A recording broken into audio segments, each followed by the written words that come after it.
Hey guys, welcome to the video for chapter 4 of They Say I Say. This one deals with the ways to respond.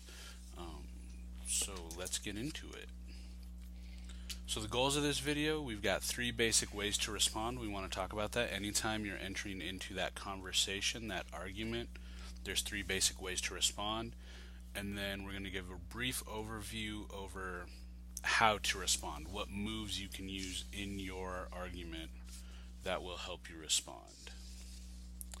So good argument isn't solely about knowledge. It's not something that's reserved for the chosen few. It's not something only the snobby snooty can do. Good argument's about habits of mind.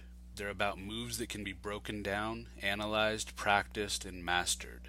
If you feel like you're struggling with argument, if you're not great at it, we can get better at it. It's not something that you're born with. It's something that you can work at and get better at. So in short, good argument can be mastered by anyone. With They Say I Say, you're going to learn some of the moves and enhance some of the habits of mind required to create good argument.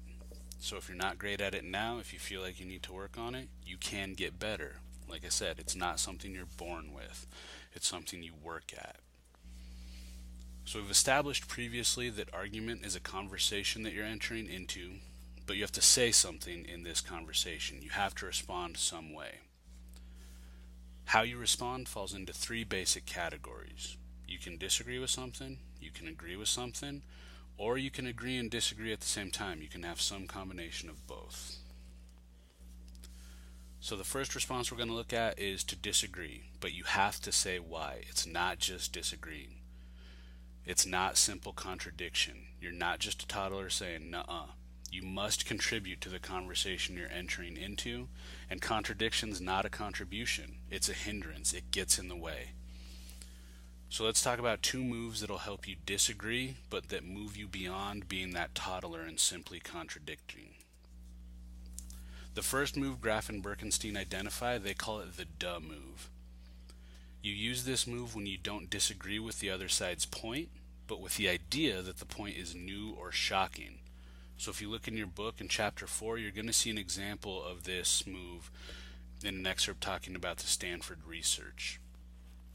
When employing this move, you've got to be careful and do it just right, or you're going to come across as immature and condescending. You're going to sound like a little kid, and that undermines your ethos, which weakens your argument. So the duh move is okay, but you have to be careful when you're using it. The second way you can disagree and explain why is called the twist move. And this is pretty simple. You take their evidence and you use it to support your claim instead of theirs. In effect, you're twisting their evidence to fit your needs. So let's look at an example. If you look at this example from your book, X argues for stricter gun control legislation, saying that the crime rate is on the rise and that we need to restrict the circulation of guns. I agree crime rate is on the rise, but that's precisely why I oppose stricter gun control legislation.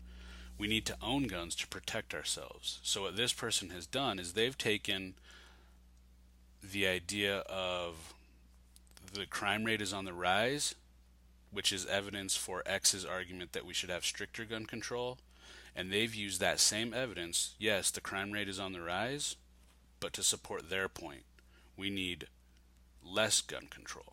That's the twist move. You're taking their evidence, you're twisting it to fit your needs.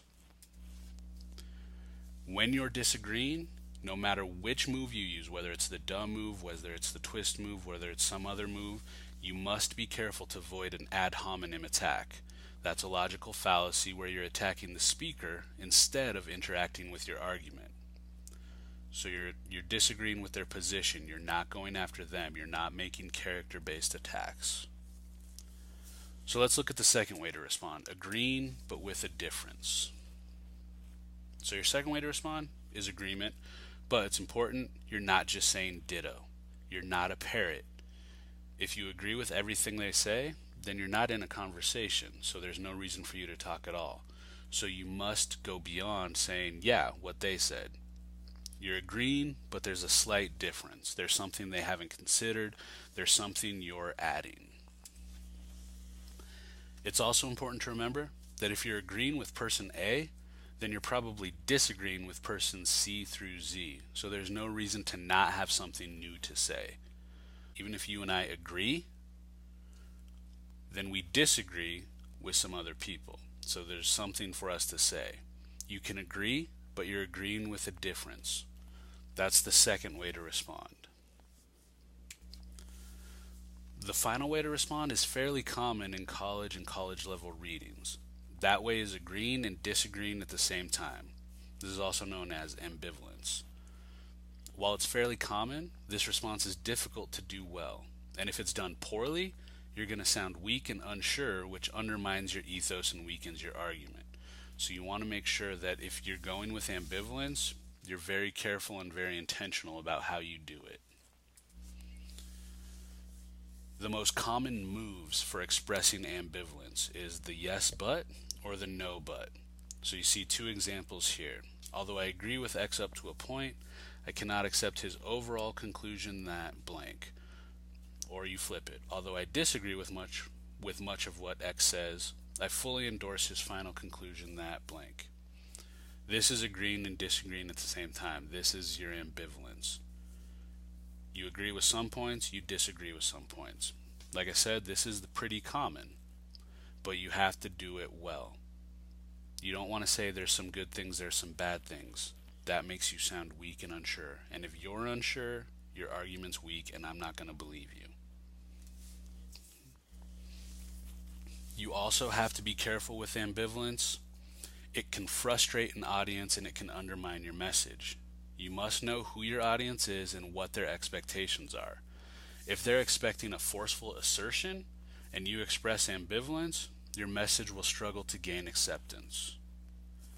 You also want to make sure that you're extremely clear if you're using ambivalence as your move. Agreeing and disagreeing at the same time does not mean that the audience should have to struggle to identify your point. And then finally, the last kind of point of caution, when you're using ambivalence, multiple drafts and feedback become even more important.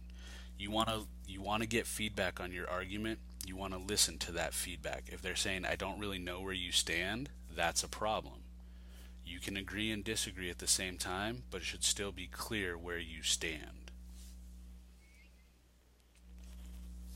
So to review, argument's a conversation.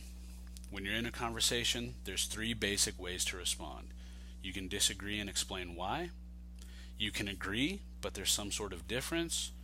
Or you agree and disagree simultaneously. You have that ambivalence. And then we talked about 4 moves to respond. There's the duh move. There's the twist move. There's the yes but or the no but. As always, please make sure you're reading this book. You're reading chapter 4. And if you have any questions, bring them to class and ask them. Thanks, guys. We'll see you in class.